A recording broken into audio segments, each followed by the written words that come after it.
Hey everyone, so welcome to this video cast for the winners of the sustainability category for our HFS OneOffice Awards, the inaugural OneOffice Awards with Infosys, with Corey and Aruna. And I mean, the amount of times I've said congratulations to this space, I'll say it once again. Congratulations, incredibly impressive. Not just the way you presented the entry, but from all the kind of conversations we've had in the past leading up to this, and sort of for anyone who is just sort of starting to learn, I guess, about Infosys and sustainability. I mean, I remember starting off sort of noticing all the internal stuff that was happening at Infosys, and then it sort of developed into this sort of very, very broad suite of sustainability services across kind of the consulting, technology, and call it business process suite, and then into the broader kind of ecosystem. And I think very, very briefly, the main reason I think Infosys came up on top was that kind of sort of call it a win-win-win across internal sustainability as an organization, everything happening for clients, but also sort of very clearly knowing kind of where Infosys fits within the bigger ecosystem and how all of these things come together to kind of address the global sustainability context, whether that's decarbonization, all the 17 UN goals that cover sort of all the environmental, social, and governance factors that need to underpin sustainability. But that's enough from me. And we have published a separate point of view piece that, for anyone who's interested, who can read a bit more about the entry than I've just outlined. But I think what would be great from somebody just to kick things up, I'm really curious, like sort of the unexpected side of this, like any issues, benefits, any kind of key learnings, and what is top of mind for the sake of the next 10 to 15 minutes that you really want to get across, and then we'll go from there. Aruna, would you like to start? Because the foundations that you have put in place, as we talked about, being able to do it ourselves, right, as the confidence and as the learning. So please start, and then I'll continue. Thank you, Corey. That was really generous of you. But I must start with saying thank you so much, Josh. It feels good to be here, and thank you for the really warm welcome. I'd like to start from the beginning. The ethos of the company, which is actually founded on a very, very almost simple vision, which is to earn the respect of our stakeholders, is something that has kind of been in the backdrop of every single action that the company has taken since its inception. So when we spoke about earning the respect of our stakeholders, we spoke about everybody, from the investors, clients, employees, suppliers, governments and regulators, and the larger community. And we spoke about every one of them being impacted positively by our business.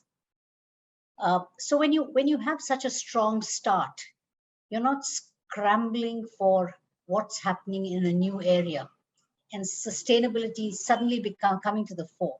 I think sustainability has been a way of life at Infosys since inception.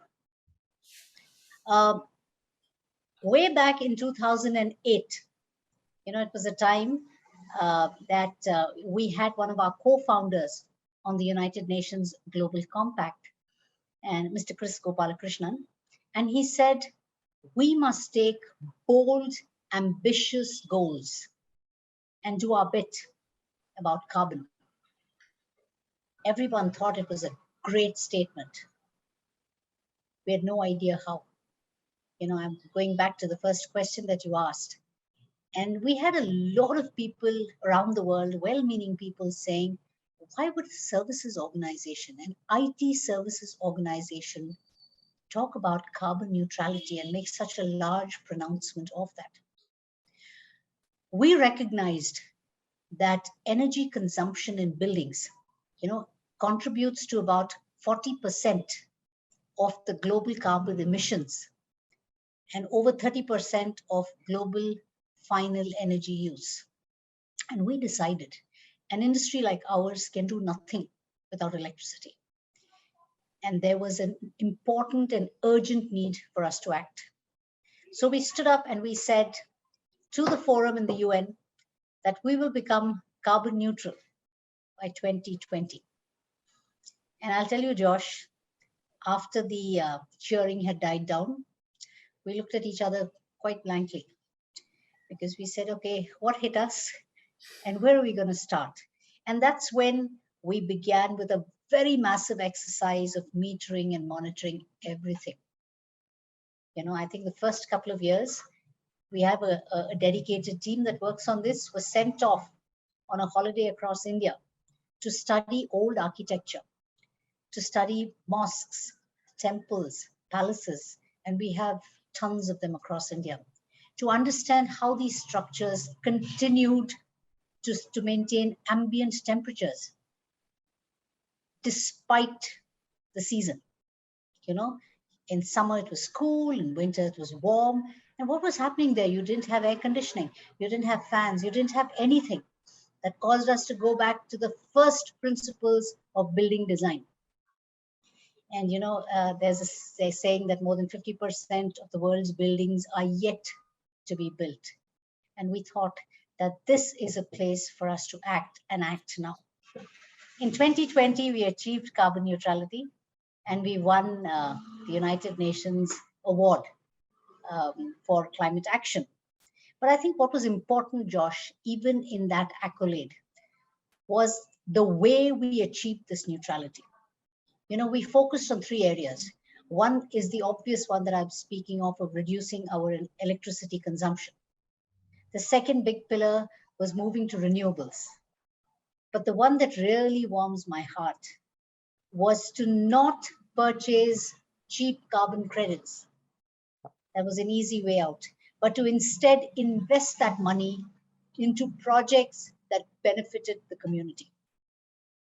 Today, I proudly stand up here and say 184,000 families continue to benefit from our offset projects. So I think the award, the UN recognition, was about this holistic approach across stakeholders, you know, to be able to connect and do, you know, literally dot the I's and cross the T's and do everything that was needed to achieve something that was a lot more holistic. So I think that kind of defines the Infosys approach. And that's what drives us. I'll pause here. Well, I'm glad an IT services organization decided to make it their business to address sustainability. And it's interesting. You mentioned the UN award. I think quite close to when I started at HFS. That was one of the first kind of things where I noticed emphasis and sustainability in a big way, and kind of then got thinking about, right, so how does this translate over into the services and the client side? And that's probably around the same time, Corey, I think we would have met and started talking. So I guess we've almost perfectly sort of started with the internal stuff, moving on to the client and the broader ecosystem stuff. So almost same question to you, and whether, well, feels weird to ask, given that we're dishing out awards, but is there anything as well that you think, oh, we could have done that even better, or we might have done that differently? No, certainly, and we're always learning here. And once again, I'd just like to reiterate, you know, we're honored and thank you, you know, for the recognition. I hope it inspires others, right? Because this has to not just be Infosys, this has to be everybody. So this is great, and we really admire. So be very, very direct about what it is that we've done and what we're learning across here. We were able to take the lessons that we've learned internally, saying, what is the path? What are the things that we could do better? How do we account for data? How do we look at not purchasing credits in some cases, because we felt the community importance? But we also recognize, for instance, that purchasing of credits is part of the economy, and that's how many companies are going to be able to fund. Looking at the complexities of going up the value chain, for instance, in scope 3s. So as we started to address what was needed in the marketplace, we started to recognize a pattern. And that pattern was, it always starts with data. Companies have difficulties identifying what data, collecting that data, and it's all over the place of maturity. Secondly, it's around sustainable finance. So how the markets perceive from investment and how credit is given out, that's what's going to fund this change coming across here. And that is really, really relevant, because unless there is truly an economic value to doing this, it's going to be hard to have companies actually make the switch, or governments make the switch across there. So there is no reason to compromise sustainability and ESG goodness, or an economy in this direction, in saying I'm going to have to sacrifice my business models in ways that are not going to be healthy.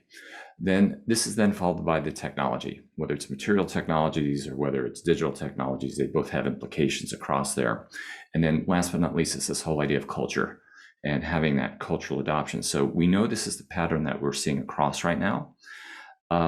We also know that with the data, going back to that, there's quantitative data, right? That is very easier. Well, nothing's easy, but it's easier to say emissions, water usage, waste. We can see those, but then we get to social governance, which are just as important. Those tend to be qualitative. And just as lessons we've learned when years ago as an entire society about digital transformation, it wasn't until we were able to move these kinds of data points into systems of record, of being central to the enterprise, that it really couldn't be accounted for. So one of the key lessons we've learned, even taking these qualitative ideas of social science and these governance aspects, they should be migrated into systems of record and be treated at the same level of intensity as any other major technology program or governance program. And that is a key, I think, to success coming across here. I would also say that it can be overwhelming. These are large, wicked problems when we talk about these sustainabilities and agendas. And the goals are very, very set out there.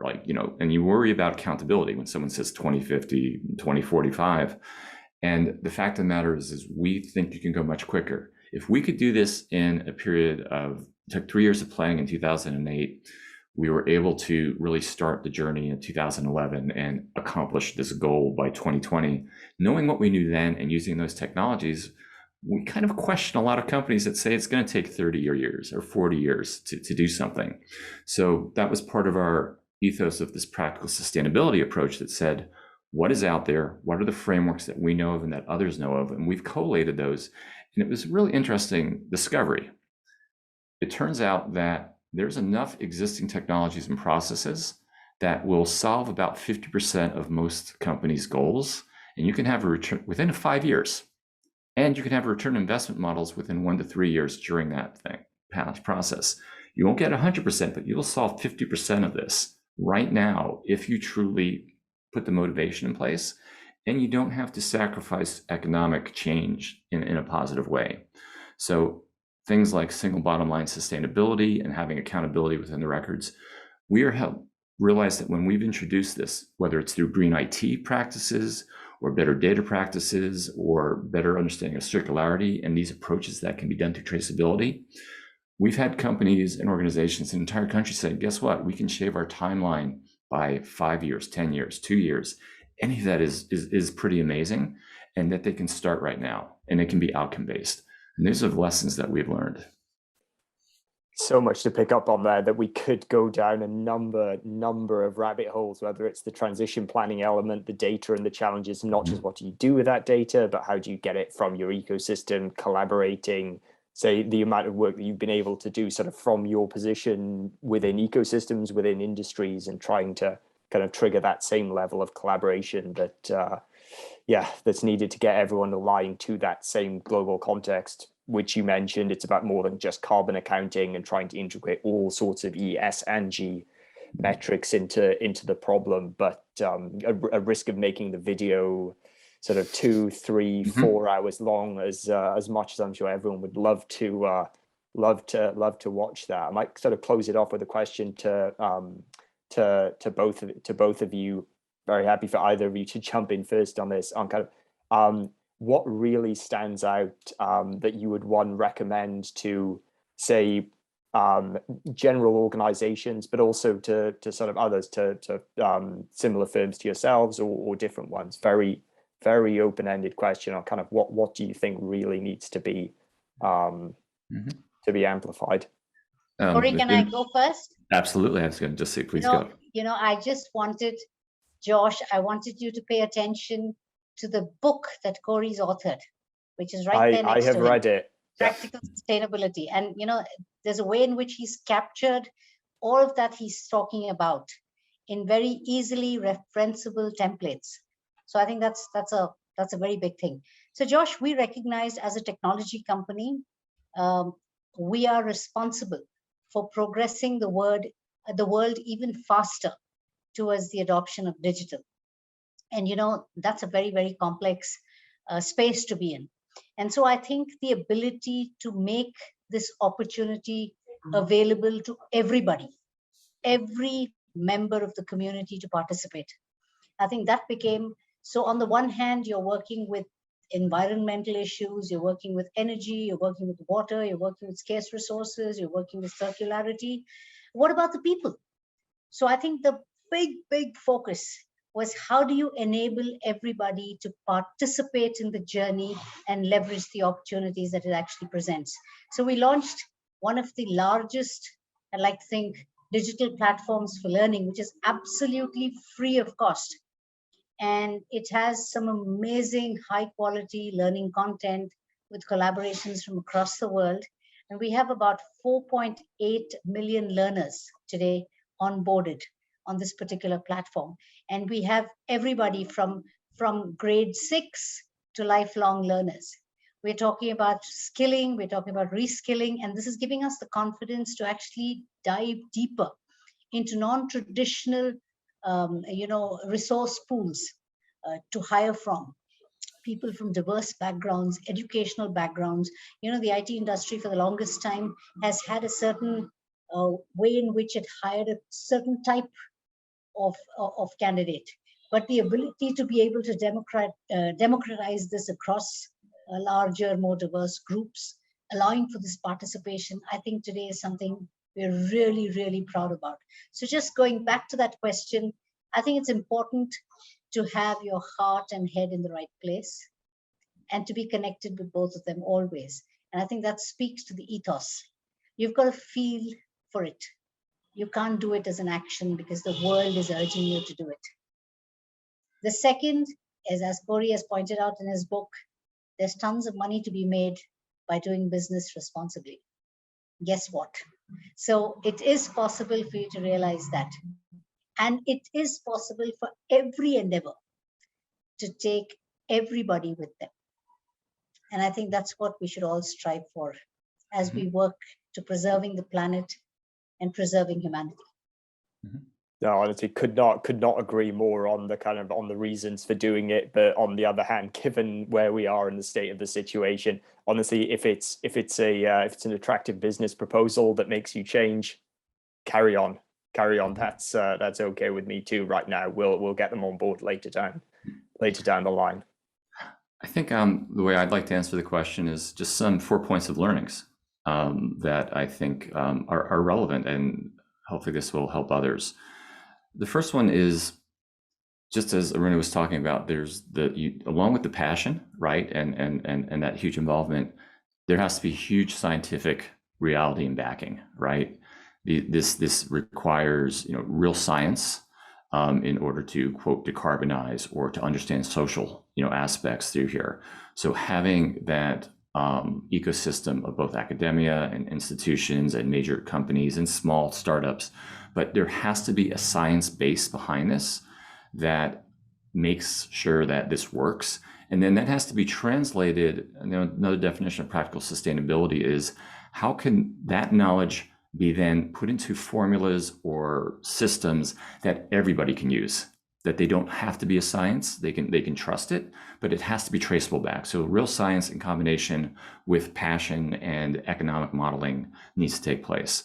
The second lesson that I think is really, really important, and it's just starting to surface now, and even this is a big change that we have to do.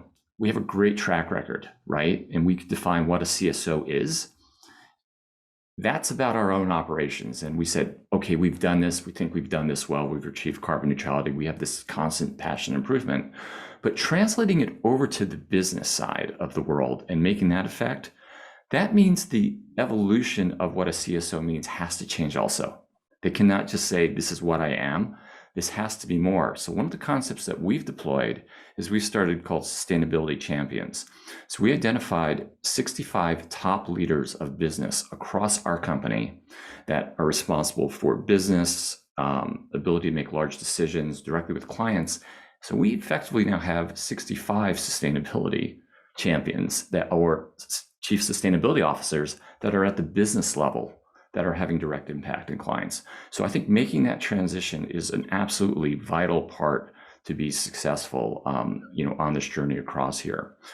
I would also say that micro change is extremely important, right? Change management is there. So the ability to do these changes, not as just one big bang or it gets overwhelming, but those small changes, if they are planned and if they're recognized across there, and there'll be learnings, that is a very effective and active way of making these changes take place across here. And I would say that their last lesson, I would say there are things that companies are already doing. What are they doing with their data? How are they performing in their IT? How are they doing in the workplace? Every one of those can be rethought of without a lot of change to become green, right? So how do I think of my data storage? How do I deliver in low code, no code? How do I upcycle existing equipment more effectively? How do I communicate and empower? And we've come up with 28 ways that we're advocating across there, which although it's change, it's not major change. And that has immediate impact across there. So there are things right now that can be done, but I think absolutely fundamental is this belief in science with passion and the willingness for CSOs to say, it's not just enough to say, I can now say what ESG is, but how do I turn this into business advocates and turn it into that? Could not have put it better myself. Very, very well said. No, thank you so much, Corey. Thank you so much, Aruna. Great talk. Will not be the last conversation that we have on the topic, I'm sure, and a very generic call to anyone watching. I think it's probably fair to say that all three of us are very, very happy and keen to discuss any of this and broader sustainability at any point. So do get in touch, and no, we'll look forward to the next conversation. But congratulations again. Thanks for chatting. Take care for now. Thank you, Josh, and thank you, Josh. HFS team. Thank you, HFS.